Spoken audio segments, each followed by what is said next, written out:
Aujourd'hui, on va parler de la console MMC. La console MMC est une console à travers laquelle on peut configurer l'ordinateur, soit l'ordinateur local, soit des ordinateurs distants. MMC, c'est Microsoft Management Console. En réalité, la console MMC, c'est un programme exécutable. Il n'est pas vraiment utile en lui-même. Donc, lorsqu'on lance le programme MMC, il est vide. Il nous permet tout simplement d'ajouter d'autres composants logiciels fichables ou les composants logiciels fichables, qui est un nombre assez important, c'est tout simplement pour configurer les différents paramètres de l'ordinateur.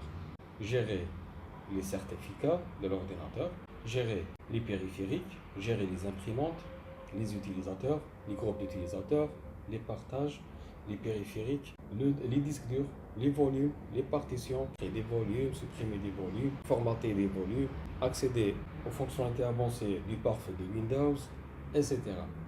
Donc, soit pour l'ordinateur local, soit pour des ordinateurs distants. Il suffit d'avoir bien sûr des autorisations pour accéder à la configuration des ordinateurs distants. On trouve également les journaux d'événements, la planification des tâches, etc. Pour lancer le programme MMC ou la console MMC, donc Windows R et taper MMC, entrée.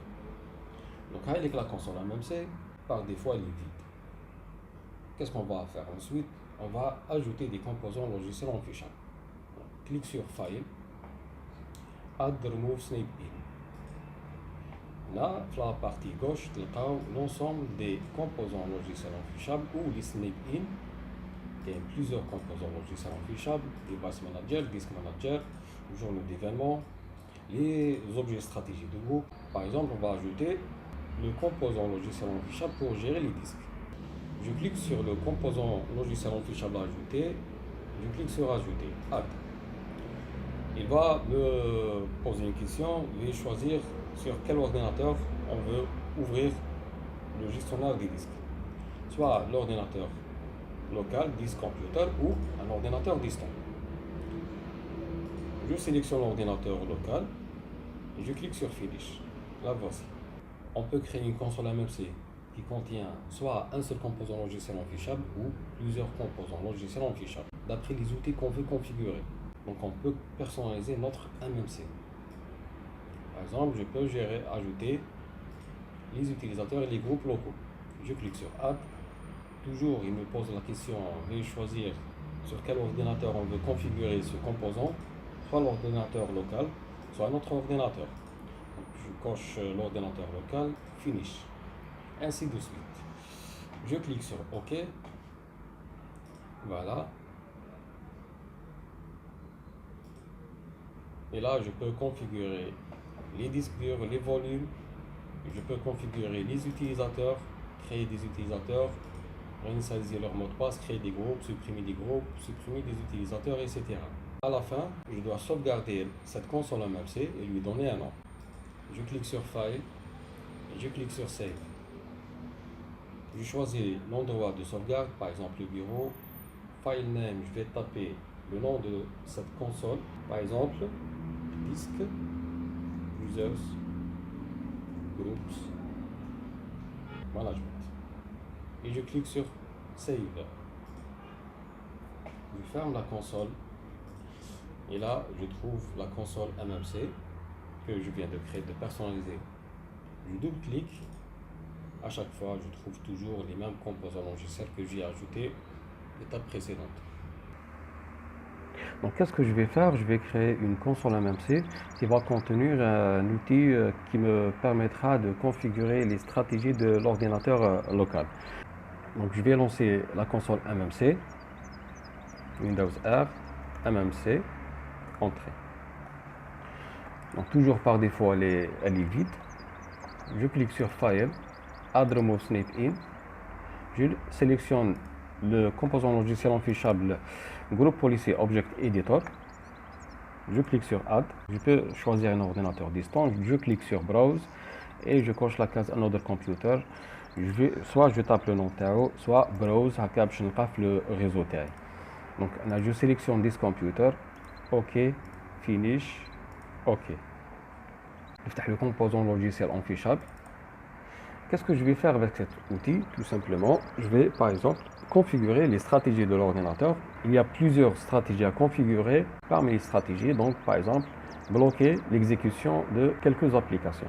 Par exemple, je vais bloquer l'exécution du programme Word et du programme calculatrice. Donc, je vais ouvrir la partie User Configuration, Administrative Template, ensuite System. La partie centrale, on a une entrée Don't Run Specified Windows Application. Donc, ne pas exécuter les applications Windows spécifiées. Double-clic à l'EA, je clique sur la case Enabled pour l'activer. Ensuite, il va me demander d'entrer le nom de l'application à bloquer. Donc, je clique sur Show. Je vais taper le nom de l'application à bloquer. Par exemple, le Katana, le programme Word. Donc, je dois connaître le nom de l'image du programme Word. Donc, je clique sur Démarrer, Microsoft Office Word. نفتح le gestionnaire des tâches. Clique bouton droit de la barre des tâches Task Manager.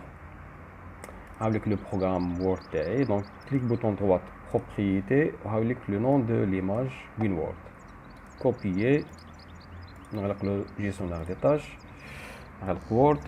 Maintenant, je vais entrer le nom du programme Word. Je peux bloquer d'autres applications, par exemple la calculatrice. Donc, la calculatrice, l'image calc.exe.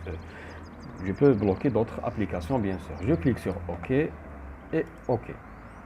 Maintenant, si je lance le programme Word, avec le message qu'il est impossible d'exécuter cette application. Si je lance le programme calculatrice, calque, la même chose. L'option ADIA, Show, je vais supprimer le programme Word, donc OK, donc le programme Word, voilà, il se lance normalement. Si je lance la calculatrice, voilà, toujours le message est toujours configuré en tant qu'application bloquée. Si je désactive, donc not configured ou disabled, donc là j'ai désactivé cette option. Et là, je lancer la calculatrice, donc elle se lance normalement. Si je veux sauvegarder cette console dans le cas où je vais travailler avec cet outil prochainement, donc je clique sur File, Save, je tape le nom de par exemple local GP et je clique sur Save. Donc toujours le bureau highlight, donc local GP, donc on a toujours le composant logiciel affichable que je viens d'ajouter. Bien sûr, je peux la personnaliser, je clique sur File, Add, Remove, Snap In et je peux ajouter d'autres composants logiciels affichables, soit de l'ordinateur local, soit des ordinateurs distants.